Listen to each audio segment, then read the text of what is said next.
Hello, everybody. Good to see you all. Welcome to our special guest, Maddie Conroy. Thank you, Maddie. Can you wave to everyone? I know, sorry. Hello, everyone. Thank you for being there. I'm going to put the spotlight on you in a minute, but we do not have it on you yet. We are delighted to have Maddie Conroy join us. Maddie graduated in 2019, and she is here to talk about her experience going through the job search and landing her job with Bain. I'm Jennifer Jones, and I manage the Economics Career Office. And this program is called How I Got This Job. This is a new program format for us where we are bringing in recent grads to talk about their job search experience and get really tactical about what they did, what worked for them, pitfalls that they fell into, and offering tips to all of you.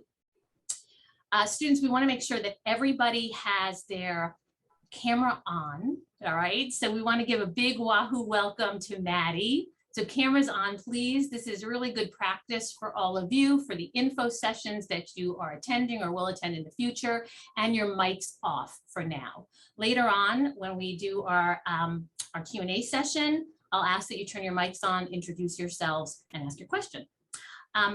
And in a moment, I'm going to spotlight Maddie when we begin our conversation. Okay, Maddie, you see who's in the room with us? This is awesome. Yeah, it looks like quite a range. We've got some pre-com, some good old econ, some humanities, PPL, Spanish, history, math minor, really great combos going on here. Yes, we do. We got some second years in here, right? So you said that pre-com, biostats, pre-med. Love an econ and psych. I was econ and psych. Okay, terrific. Okay, thank you everybody for sharing. So Maddie, could you start by introducing yourself, giving us a skim of your resume and your career trajectory? Yes, for sure. Great. So as Jen said, I graduated in 2019. And as I just mentioned, I studied econ and psych. I was a double major. I chose those majors in part because I felt like they would keep the most doors open. And in a way, my decision to go into consulting was an extension of that. So I really enjoyed those classes, but I was still pretty undecided about what I actually wanted to do. As the ECO does a great job of reminding us, you can do so many things with an econ degree. And so I, in my third year internship search, just kind of applied to a bunch of different places that I found to be interesting. So I was personally pretty interested in the nonprofit space.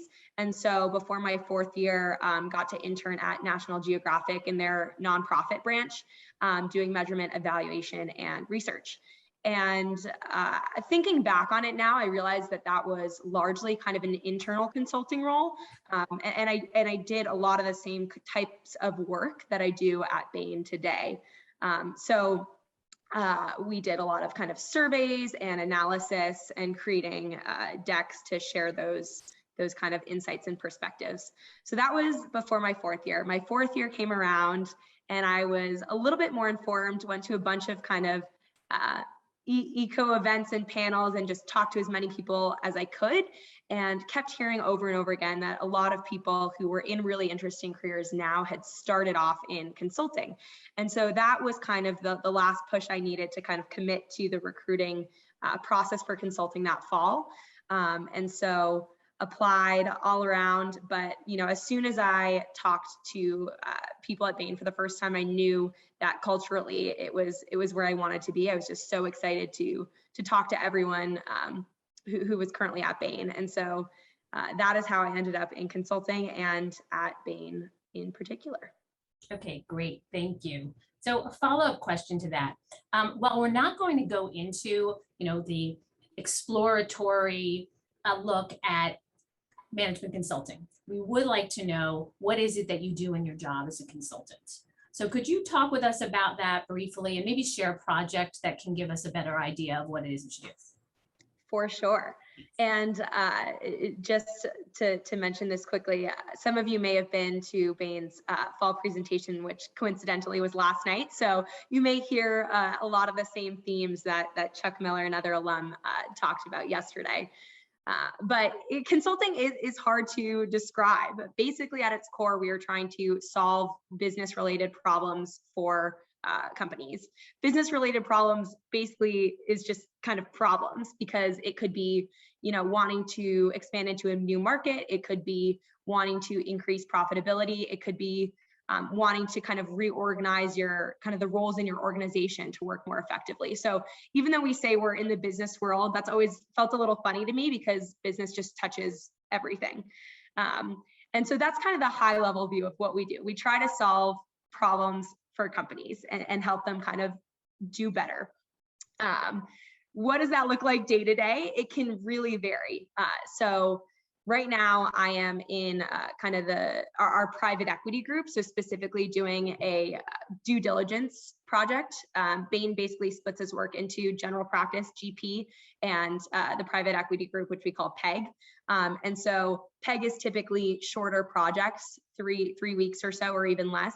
But a GP case might be up to 9 months long. And so I think PEG is actually a good way to describe what we do on a daily basis, since it's kind of a condensed mini case. So this week I've been working on a really cool project on the Australian pet care e-commerce space. And specifically, we are trying to determine whether our client, a private equity firm, should acquire this company. So basically, is it an attractive company? And in order to figure out if it's an attractive company, we first need to look at kind of the overall e-commerce market in Australia, the overall pet care e-commerce market in Australia. And then within pet care, e-commerce players are competing not against other pure play e-commerce players, but also brick and mortar pet shops. And so a lot of what we do is trying to understand kind of market dynamics and competitive landscapes to figure out either where a company should go next, how they should expand their portfolio into new business units, or what to focus on, or in this case, whether a target company is attractive. And so getting one more step deeper, the way that we find out whether kind of a specific company is attractive, a market is attractive, who the main competitors are, we do that in a number of different ways. So there is kind of a primary research angle to this, which can be really fun, especially if, like on this case, it means you get to talk to a lot of people with great accents. Basically on a primary work stream, you will set up calls with a bunch of different experts and literally just interview them. So talk to a former kind of Australian country manager at a pet company for an hour and just ask them all of the questions about the market, how it's growing, why they think that growth will continue or won't continue, what are the barriers to entry, who are the key competitors, and what are their strengths and weaknesses. So that's one fun part of the job, just literally getting to talk to the people who know this market or this space really intimately. And you'd be shocked at how much you can learn in just an hour if you're talking to the right people. So that's one part of it. Then there's the other kind of secondary research piece. And this looks like a lot of different types of research. So kind of one example is building a market model. This is something that we often do in both PEG and in the general practice cases. If a client is just trying to figure out how attractive a market is, the first step is understanding how big it is. And so, it's rare that you'll just get a pure report that tells you exactly the size of the Australian e-commerce pet care market. So what we do is we try to take pieces of data from a lot of different sources. So we'll look at company financial statements and we'll look at analyst reports. Sometimes we'll get big data sets from data providers like Forrester or Euromonitor to help us kind of triangulate. And then we'll plug all of those inputs into an Excel and see where it gets us. So those are kind of two different types of research that we do, but I think gives a good kind of sense of the work we do. On a day-to-day basis, it really depends, but you're going to be checking in with your supervisor or manager often and just figuring out what comes next and how to progress the answer. That was a lot and still a little bit vague, so happy to answer any follow-up questions about that as well. Okay, I think that anytime you took a pause, I was ready with my probing follow-up question, and then you covered it. So, but that's me. From the group here, I want to open this up for a follow-up question here for Maddie. We're going to move on to other topics, and later you will have a chance to do your own Q&A. But on this particular area, what Maddie does on a regular basis, please turn on your mic. and ask your question, or send the question in the chat and I'll read it out loud. So we'll just hang on for 30 seconds for that if there's any follow-up.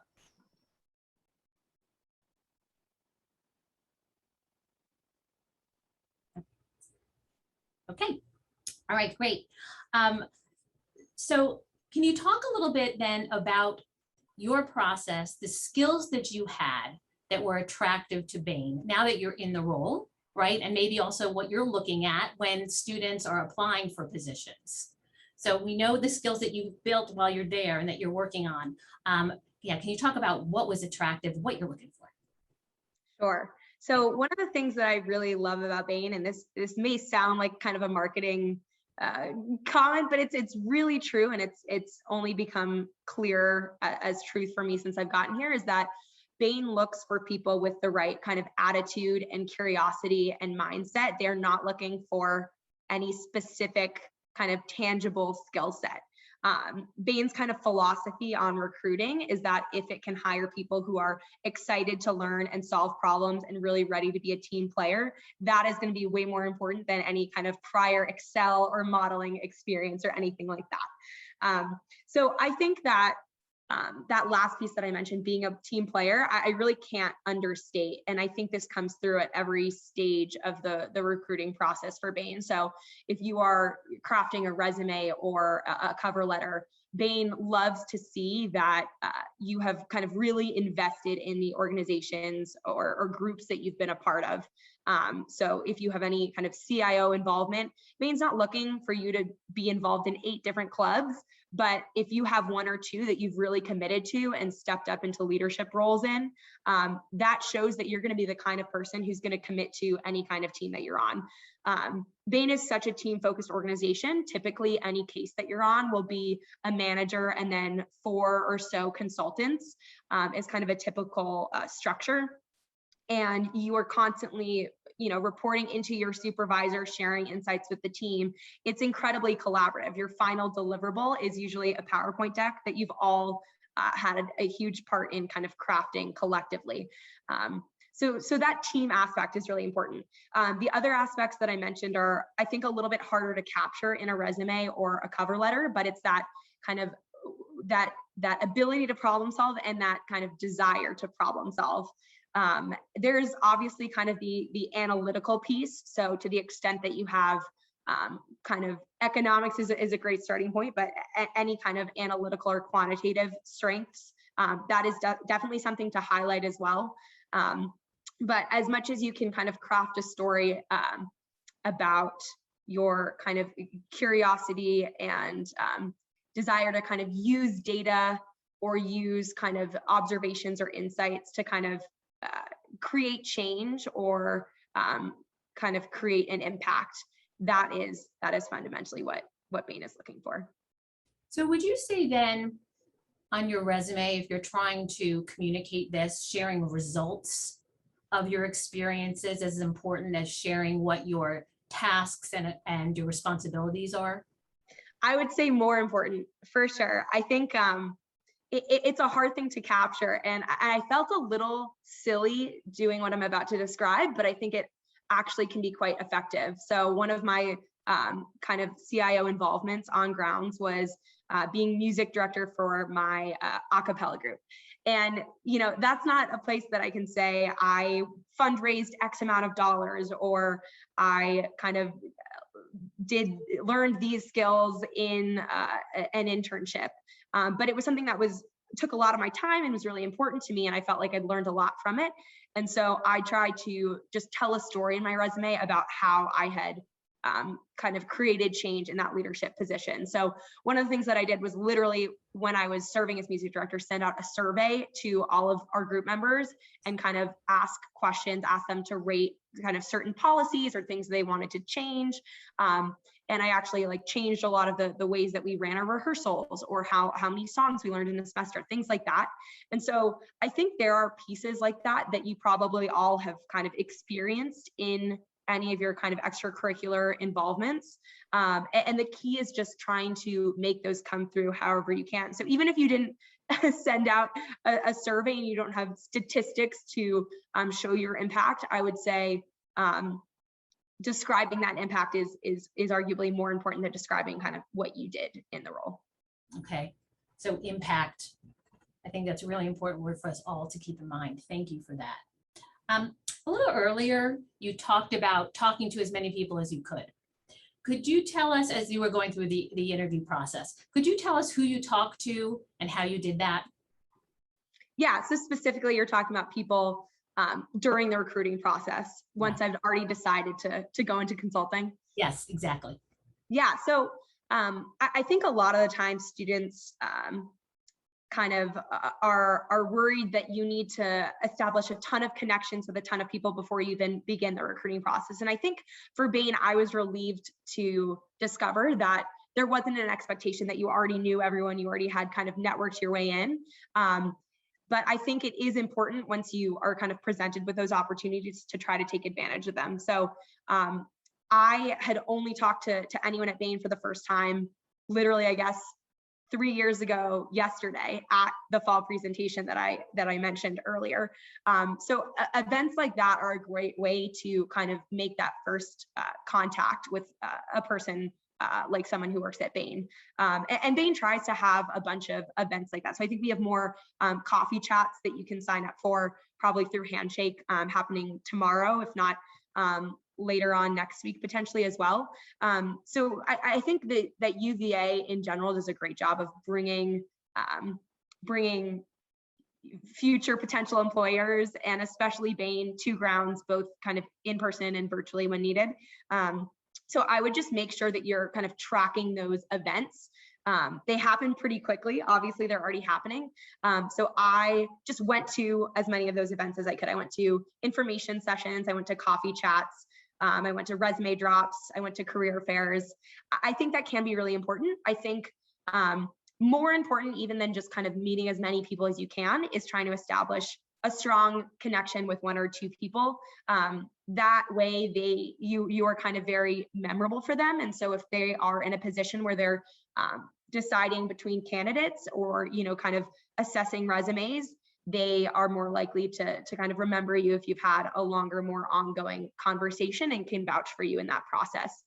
So anytime you talk to someone at any one of those events that I mentioned, making sure to get their information so that you can follow up, sending an email, just thanking them for talking to you, reminding them what you spoke about. Those are all good practices that I definitely tried to employ when I was going through the recruiting process. Okay, great advice. And you told us what to include in those follow-up messages. So thank you for that. Who is making the decision about who to accept? So resumes and cover letters are submitted. And then what happens on Bain's side? Yeah, so a lot of people kind of are involved in the resume process. We have our kind of official school recruiting lead. But I was surprised since coming to Bain to realize how much of an impact kind of everyone at every level has. And so especially as a first-year associate consultant, the kind of overall recruiting team and school team leads know that you are closest to kind of UVA and its students. Kind of what classes are what. You can interpret a transcript or a resume really well, or you might kind of have talked to people at these events, these fall presentation type events, and been really close to individuals, such that you have kind of a good impression of them and their story and their experience. So I would say that there are a lot of eyes on every resume, which I think is something that's really great about a place like Bain. I think like at least 7 people read every resume. So it's never just kind of one recruiting lead. It's always going to include actual UVA alums who have gone through the same kind of experience that you have, because in Bain's view, they are the ones best suited to kind of interpret your experience in the context of UVA. Okay, great. That's helpful. And then students will be selected to interview. They'll receive a message in some form. And then what happens? Yeah, so I think typically the kind of timeline is that you will submit your resume and cover letter. It might be a week or 2 before you are invited to have your first round interview. And then usually there's a very quick turnaround if you're invited to do a second round interview. So I think my first round interview happened like 2 days before my final round interview. And at Bain specifically, we do kind of 2 interviews in one. So the first round interview is basically 2 30-minute interviews with 2 kind of, I don't want to say lower level, like people who are in my tenure. I'm a senior associate consultant as of yesterday. And so I'll be doing some interviews this fall, which is really exciting. And then 2 days or so later, though it depends on the region, at least for the Northeast, which is kind of the core offices that Bain recruits from UVA for, it'll be a few days later. And it'll be slightly longer, but same format and with more tenured people. So you'll typically have 2 45-minute interviews back to back with managers or partners. So usually you will see kind of a wide range of cases, but they will be very much case interviews. I think for my first round interviews, there were a few kind of quick behavioral portion questions. So I think, when I first sat down, they said, tell me about yourself or walk me through your resume, one of those kinds of questions. But the vast majority of the time was spent on the case. For the second round interviews, the 45-minute ones, there's a little bit more time to get into questions like why consulting and why Bain specifically. But the behavioral portion of each is still, I would say, especially at Bain, very conversational. It's not very regimented. So I would say be prepared to have kind of more of a discussion with your interviewer than to be answering off a list of questions, if that makes sense. I don't know if that was really what you were asking, Jen, but let me know if you have additional questions about the interview process. No, that is what I wanted to hear. And then I'd like to open up right here for students to follow up on the interview process. So for anyone who has a follow-up question for Maddie, could you please enter it into the chat? I'll read it out loud, or go ahead and unmute yourself and introduce yourself and ask your question.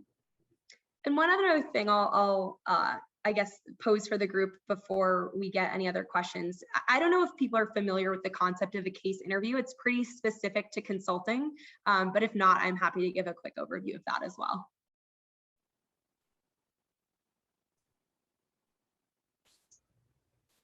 I will take silence as we might already know, but might still be helpful to hear it anyway. So I'll just give a quick overview.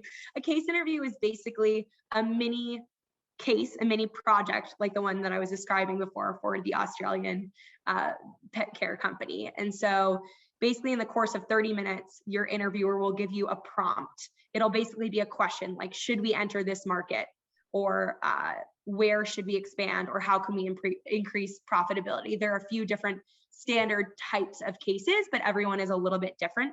And basically as the interviewee, you will ask questions to gain more information, create a framework to kind of describe how you're going to go about solving this problem. And then you're going to kind of walk through your interviewer through kind of your thought process, anything you need to consider, risks related to this decision. Oftentimes there's a quantitative aspect where you will do a little mini market sizing problem and ultimately give your interviewer a recommendation like you are providing a recommendation to a client. Perfect. Yes, Rocket Blocks is great. I use Rocket Blocks in my case prep process as well. Thank you for the plug for Rocket Blocks, also by UVA alum. And for those cases also for our students on the line, the ECO in Collab does have several Darden and Duke case books for you to look at. And I think what we're going to do in the next day or two is set up a Google spreadsheet for all of our students to partner up if they want and practice together. That's awesome. I think the best thing that you can do, and if you've talked to anyone about the consulting recruiting process, I'm sure they'll say the same thing. The best possible way to prepare is just run cases with people you know and with people you don't know. I certainly would have appreciated a similar kind of spreadsheet or linking system. I ended up meeting a few people who I kind of vaguely knew at consulting information sessions, and went up to them timidly and asked, would you want a case prep with me? And so it took a little bit of effort, but I think that's honestly one of the best ways to prepare. Great to run them with friends who can give you really honest feedback. Great to give them to be on the other side and understand what interviewers might be looking for. And really great to run them with strangers, since that's kind of the most accurate kind of prep session that you can do. Okay, great. Thank you. Did you have any setbacks or challenges as you went through the recruiting process? I think especially when it comes to interviews, I had some that went better than others. And I think the lessons learned from that, especially as it relates to cases, is to be prepared to do a lot of different types of cases. And so I think one of my hardest interviews was one that felt very different from anything I had seen. I had done a lot of kind of standard profitability cases. I could, write out those equations, or I could do a market sizing problem. I had memorized the number of kind of US households, and I knew how to break that down into different age groups. I'd run a lot of those standard cases. But then a few of my case interviews ended up being just so unlike anything that I'd seen. So I remember a second round interview I had that was basically walking through the pharmaceutical kind of FDA approval process and kind of how a company should think about progressing drugs from one stage to another, or it was potentially what revenue could be expected given the timeline in between each stage in the approval process. And I got to that question and they showed me some graph on pharmaceuticals, and I said, I have no idea what's going on. And so it took me a while. It kind of shocked me, and I had to take a moment to step back and think. And I think ultimately I recovered and could think about it in kind of an analytical and logical way. But I would just say that it's important to know to expect the unexpected. Not every case is going to feel like one you've seen before. And you just have to kind of trust yourself a little bit in that moment that, you are a smart and logical person. And just because you don't know kind of the industry, or you haven't seen a question quite like this before, that if you stay calm and think clearly, you can solve it just like you could solve any other problem. Thank you for sharing that. Appreciate it. All right, so it's 4:30, and I want to turn this over to our students for their questions. So we're going to ask you all now to send your questions in the chat. Anything at all at this point for Maddie, or you can turn your mic on and ask your question yourself. And if you do so, please introduce yourself with your name and your year and major if you have one.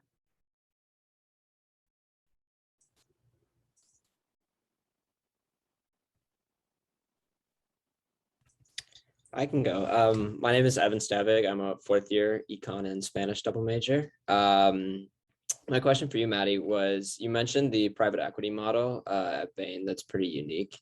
Do you want to maybe touch on how that changes the way your day-to-day might look based on, the typical consulting model, like you mentioned, and it sounds like Bain has another side of it where the projects are longer?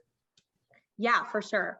There are a few key differences between PEG and GP cases. The first one I mentioned already, just being the time frame. That's kind of the most obvious difference. So GP cases are typically anywhere from kind of 3 to 9 months long. And the due diligence work that we do for private equity clients is typically kind of a 3-week quick case where you're looking at a more targeted question. And so that has a lot of kind of impacts on your day-to-day as an associate consultant. For GP cases, you could be solving any range of problems. You might still do similar types of analytical work, but they're going to likely be more in-depth and more detailed. So if you're building a market model for a general client, you might develop that model, continue to refine it over months and months. In PEG, it's probably going to be a little bit more back of the envelope math. You're going to have more assumptions. You're not going to be using client data since it's kind of an outside in look. And so there is kind of just a different level of depth and granularity. There is kind of inherently more client interaction on a general practice case. That's also when you kind of will do the typical consulting travel, where you'll actually go to a client site, often kind of 3 or 4 or even 5 days a week, and work in a team room. And that's because you'll often have meetings with a bunch of different stakeholders at the client site, and you'll be working with them really closely. On PEG, it's a little bit more of kind of we deliver this kind of research and recommendation to you, and we will share it with you in a final update at the end of the 3 weeks. But they are kind of working on their side. It's a little bit less collaborative. So you get a little bit more client exposure, not in PEG. But one of the great things about PEG is that due to the short timeline, you are just getting a ton of different reps at the different types of work. So in GP, you might be on kind of a survey stream, and that's all you'll do for the whole time. But in PEG, 3 weeks, you might be doing a survey. The next 3 weeks, you might be doing a market model. The next 3 weeks, you might be doing expert interviews. So it's just a lot more varied in terms of kind of both your actual day-to-day tasks and also the industries and spaces that you're looking at, which is really cool.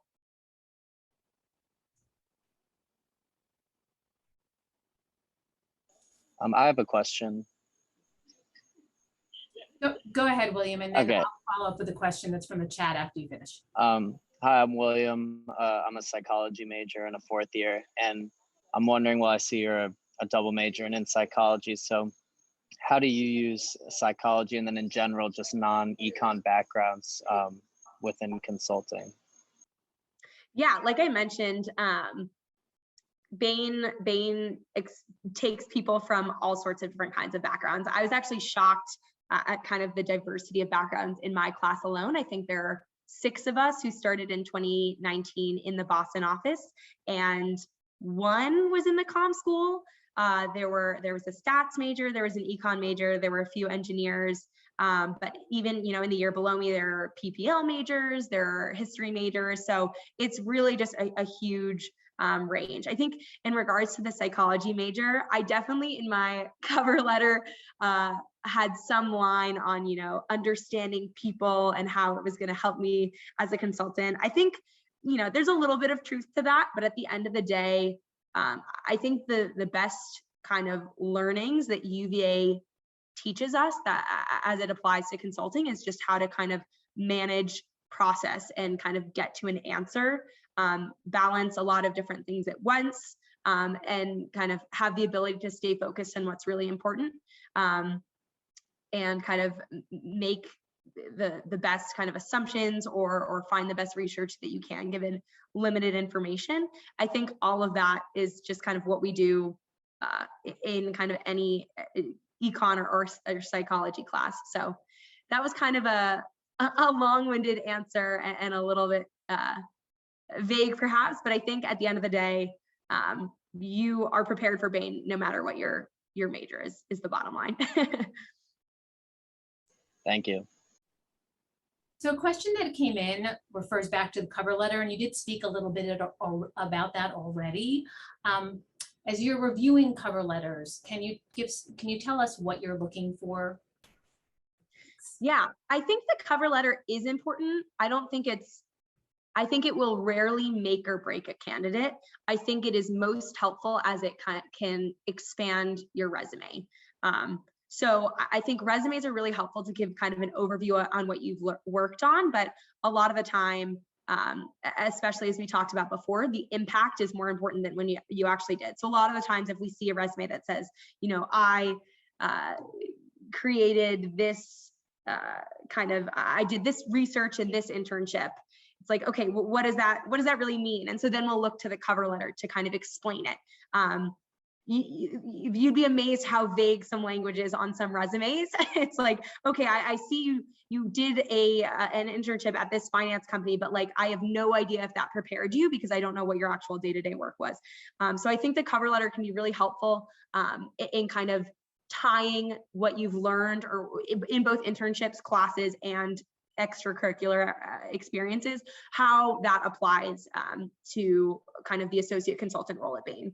And so for all of the things that I was involved in, I just really worked in my cover letter to make that connection really explicit so that they don't have to think about how my past internship experience will make me a good associate consultant. I'm just going to lay it out for you right there. So I think when writing a cover letter, best to spend more time talking about kind of, again, the impact and how what you did can set you up well for success in the associate consultant role, rather than going through, I did this specifically, and then I did this, and then, you know, in July I did this, and in August I did this. I think the other piece that can be really helpful in a cover letter is kind of fleshing out your extracurricular involvement. It's hard to capture, especially if you're really involved in a CIO, kind of multiple years worth of investment that you've given to it.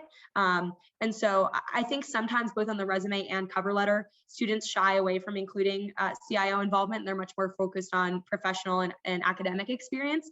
And I would argue that you should invest a lot of time in kind of crafting that story around your extracurricular involvement. And so to the extent that you can use your cover letter to demonstrate your kind of commitment to and leadership in groups that you've been involved in, that can be really powerful as well. And I think to, you know, add on to that, many of you have kept CIOs moving forward during COVID and have kept your membership engaged. And that really demonstrates commitment. So take, you know, Maddie's advice there and do include your CIO work. 100% agree. So other questions from the group? Y'all have questions about COVID? Questions about video interviewing, if that's a part of the process? Because I still have a list and I'm glad to go on, but this part really is for you. Hi, Maddie, my name's Gray Atkinson. I'm also econ and psych. So love to hear that you're doing well at Bain with the same background. But I had a question about with your work with PEG, and you're faced with these tough M&A market sizing questions. Do you prefer to work with industries you're familiar with or unfamiliar with? And like, how do you handle the challenges of working with an industry you're unfamiliar with and the work to familiarize yourself with that beforehand and interacting with the client? Yeah, it's a great question. I think that is one of the other pieces that makes PEG challenging, but also really exciting. You just inherently have to get up to speed really quickly, which is often hard to do because some of the topics that we cover are quite niche. So I have to say, in full honesty, working on projects in spaces that I understand, especially from a kind of consumer perspective, can be really fun.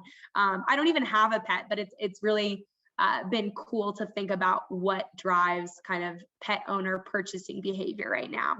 At the same time, it feels really cool to be an expert on a super niche topic in a super niche industry that you didn't even know existed. So directly prior to this, I was working on a case looking at dynamic application security testing software. So within the software space, we're talking cybersecurity. Within that, we're talking application security testing. And even one step deeper, we're talking about dynamic application security testing. And so it's really difficult sometimes to even start doing research when you don't know where to start. And so I think Bain does a good job of kind of just building in processes to get you up to speed as quickly as you can. So one kind of super tactical example of that is our kind of Iris kind of website. Basically this online kind of internal Bain portal where we keep a bunch of our past work because all of our projects are confidential. Even within Bain, we don't share kind of client names, but there are a ton of past kind of blinded anonymized case studies, sector scans, market overviews that can give you a lot of really useful kind of background context. So the first thing that we'll do on a PEG diligence day one is usually just go into Iris and search, like in Google, like dynamic application security testing, and then we'll get, you know, a 20-page deck or something that will just give an overview and help us understand the differences between that and static applications security testing. So that's really helpful. I think, as I mentioned before, we do a lot of expert interviews, and they can be a really great way to kind of come up to speed. So often our first interview of many will just be us asking an expert, what is this market? What does this actually do? Can you like give me a sense of how this works? So I think one of the things that Bain has developed and is quite good at now is helping us all get up to speed very quickly. Thank you so much. That's fascinating to hear about. You know, we don't always get a chance to hear really what goes on when people are in their jobs. So it is extremely helpful. And it brings me back to something you mentioned earlier. The culture of Bain was a good fit for you. So hearing about that in the education and the training process really lends us, an insider's perspective on the culture. Can you talk a little bit about how your performance is measured within the firm too? Because I think also that lends to culture and helps our students determine where they would be a good fit. Totally. Thanks. Yeah, I think Bain is quite thoughtful about its kind of performance measurement criteria. And to your point exactly, I think it really speaks to what Bain values as a firm. So the first thing I should say is there are very specific and explicit and standardized kind of performance measurement criteria. So at the end of each case, you will get a very thorough review that includes both an overall description of the case, what you did, a kind of in-depth assessment of your strengths and weaknesses on that case, bucketed by the kind of different evaluation criteria that Bain measures. And then you'll also have just a list of all of those criteria and kind of a check plus, et cetera, system, so that you can really hone in on what areas you need to develop and what areas you're really strong in. And kind of the three general areas, I almost want to pull up a review right now so I make sure I'm correctly depicting it. But basically, there's one piece that is kind of answer creation, or kind of how you get to how you solve problems. I think it's called problem solving.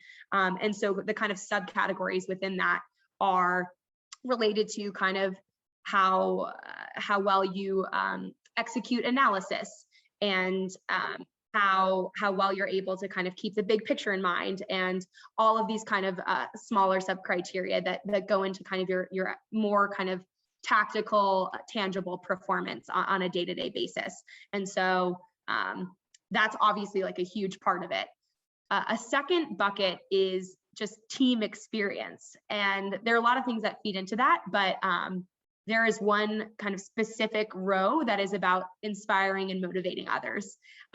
So like, even if you are, and I don't think this would happen to anyone on the phone, but even if you were, doing a terrible job, you made a million mistakes in your Excel, and you tried to run these expert interview calls and you were late to all of them, I don't even know what it would be. But even if you are kind of not doing well in a lot of other aspects, like you could still get like a check plus if you are inspiring and motivating your team, and that kind of actually counts towards your performance, because it's something that Bain really cares about. So there are, again, just very specific criteria, which I think is really helpful in thinking about my development as I kind of move up in tenure, and that kind of changes as you go up every year. There's a different kind of set of expectations. But the other kind of really important thing to take away, I think, is that it's both how you do the work and then how you kind of support your team, interact with others, and kind of work collaboratively. Thank you for walking us through that, Maddie. We have unfortunately reached our limit for this particular part of the program, and I've really enjoyed the conversation. I know our students have as well. For all the students who are on the line, could you throw in the chat, please, something that you learned at this talk today, and you'll walk away with maybe one new piece of information, or something that you learned, more deeply about than you knew before. I'd love to be able to save this afterwards, share it back with all of you and with Maddie. Maddie, before we head off and go into your office hours, one final tip for our students as they consider their next steps. I think my overall tip for the recruiting process is going to sound really cheesy, but it is just truly to be yourself and be as genuine as you can. I think I am most excited about potential recruits when I talk to them and it feels like a true conversation. It doesn't feel like they're trying to kind of sell me on them or their experience. They're just someone who I can easily carry a conversation with. I can tell that they're passionate and engaged and motivated. And so I think all of you have that. And it's hard to remember that when you're sitting in an interview being asked to walk through your resume.